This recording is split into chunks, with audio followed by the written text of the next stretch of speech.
there's probably not many race courses in Victoria that are as picturesque sitting here amongst the tea trees, hey Brad? Definitely not, Tony. We started this about 4 years ago, and like you say, hopefully people bring the transistor radio along as well. They can sit in their car and they can listen to us, listen to Victoria's calls of the races as well. So I love coming to Balnarring. I have for quite a number of years. As you say, there's no other track you can drive your car in, open the boot, pull the picnic table out and get the barbecue fired up. Apart from springtime, you don't get that many people to the metro races, but yet you see these meetings thrive. I think people just enjoy that relaxed atmosphere, and the other thing is it's a lot more cost effective. You know, it's what, $10 to come to the races here. That one nearly won.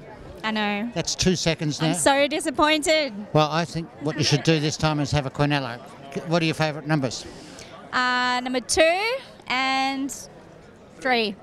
Socks up. Absolutely, absolutely. What are you going to do? Well, I'm going to go for what I believe is a pretty hot horse, Just Nasty. It belongs to Quilly Park, and I might go with Quinella actually. It and Pernice. See how we go. 3 and 8? 3 and 8. Go to the ring.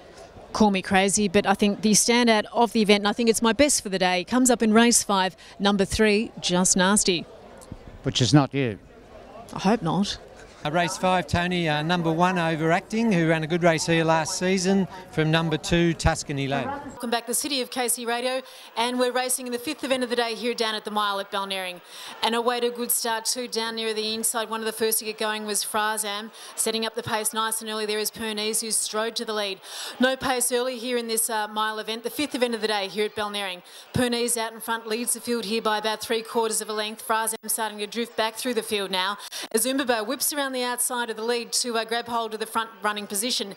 At the 1200 metre mark, Umberbo raced out in front, leads here now by 2 lengths. Into second position, it's Pernice from Frazam, the favourite there, 4th, Just Nasty. About 3/4 away over on the outside, over the 1,000 they go via the sand crossing. Next through the races, Yangri Zodiac, now midfield, just in advance of one of the fancies, Tuscany Lad. About 3/4 away there to Overacting, pushing up on the inside rail. And at the rear of the field is Cavello Reigns. Well, the pace isn't too flash down the back of the course. They look to be just coasting along here at a leisurely stroll. And leading all the way so far now, it's Umberbo out in front. Umberbo leads here by 1.5 to 2. Pernice in a second position. Now the event starts to quicken. 2 lengths away is Cavello Reigns starting to join in. Frazam on the inside rail, starting to be left behind there by Just Nasty, who worked around his outside, and so too goes forward Tuscany Lad. At the 400 they go, and the runs are coming now. Overacting starting to join in. Yangri Zodiac back second last, and Frazam at the rear of the field. Into the straight they race as they work their way around the home corner. Leading narrowly, it's Umberbo. Down the outside, Tuscany Lad, the one in the black colours of Quinton Scott, giving it everything he's got. Having a look there at Cavello Reigns as well. Cavello Reigns from Tuscany Lad, working late down the outside is Just Nasty. Can he catch the leader here as they work to the line? Tuscany Lad first across the line. A late dive there down the outside. Remember this name, Jason Cunningham. He hasn't quite got his training licence yet, but you will have it soon, won't you? Certainly will, hopefully by February the 16th. And you've come down here bringing a horse from your current master? Yes, Ted Bellier, brought down from Mansfield, and she won well, and we're starting to get a few nice horses around her, so we're looking forward to the rest of the season. So you had a winner today? Yes, we did, yeah, race 3, Rosa Chevelle. Oh, that one, yeah. Did you have something of the $16? I had a little bit each way, yes, it was nice. And how old are you, Jason? I'm 27.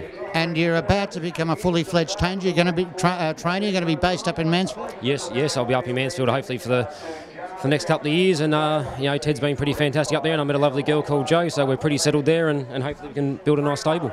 That's a beautiful neck of the woods. Oh, it's fantastic. You know, it's a bit cold in winter, but lovely in summer. What's the aim of Racing Back? It was established as a means of bringing together the racing community at a grassroots level, really. I mean, you've got in the online space racing really dominated by betting, and Racing Bank was really set up to profile, I guess, all of the other important attributes of racing. Like people, for example? Well, people are a key component along with the animals, Tony, yeah. But, no, seriously, I guess a lot of sites don't really talk about the sort of businesses that are looking after the industry, you know, the farriers and the vets and the chiropractors, you know, the sort of articles that are of interest to people like that, and also allowing, you know, punters to have a say and a contribution. How much did you win? 40 big smackaroonies. So that would mean that you're just minus $10 at the moment. There's Dame Melba and Cowdrey To me, they ran first and second last time, and I reckon from looking at the rest of the field, they should do it again. Penny, what are you doing? I'm going to go number 2 for a win. Just straight out. Yes. Good luck, because I'm... Finish strong. Yeah, well, you did really well last race, so I think you could finish on a winner.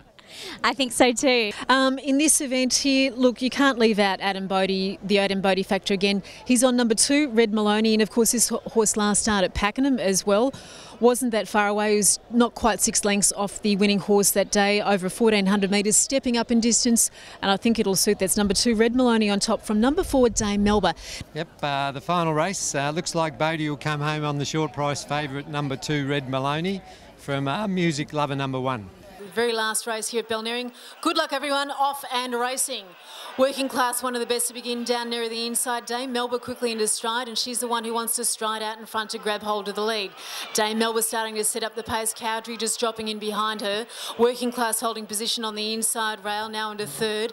Taliva drifting back through the field. They're about a length and a half now, racing to fourth. Red Maloney, the fancy, out deep on the track from Jumbo Jet Miss. Music Lover just in advance of that bunch. Through the 1,200 they go, and at the rear of the field is King of Denny, starting to stretch out down the Western Port side of the course.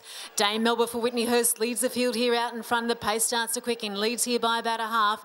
Cowdrey into second position, a length and a half now. Away third there is Working Class. Music Lover a neck away in the great colours. Red Maloney going forward with him to leave her just behind them as well. A length further there to Jumbo Jet Miss, and 3/4 away King of Dendy at the rear of the field. To the 700 they go. Dame Melba, can she keep up this pace? Look at her go out in front, doing a good job too. It's Dame Melba starting to extend her lead. She's 2.5 clear.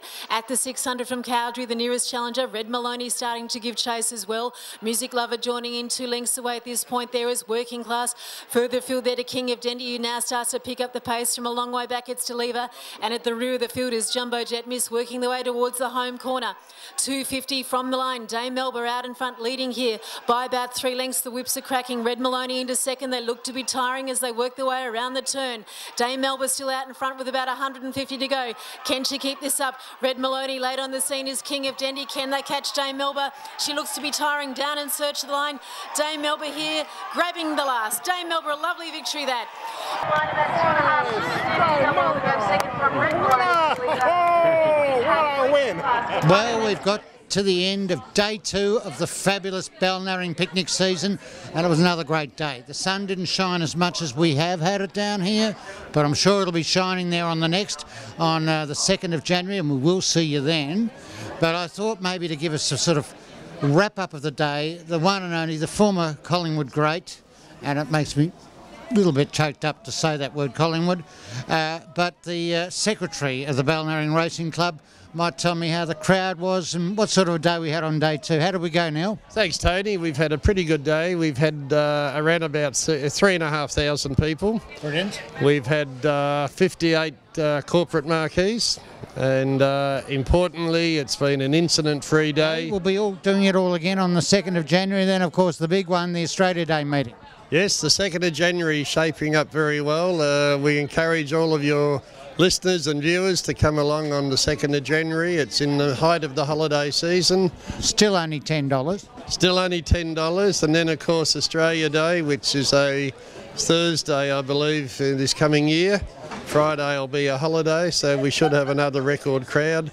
And I can officially tell you now that our Australia Day ambassadors will be the well-known and acclaimed actress, singer Wendy Stapleton, and her husband Paul Norton, who's famous for writing and singing Under the Southern Skies. We'll see you on January the 2nd. Happy Christmas.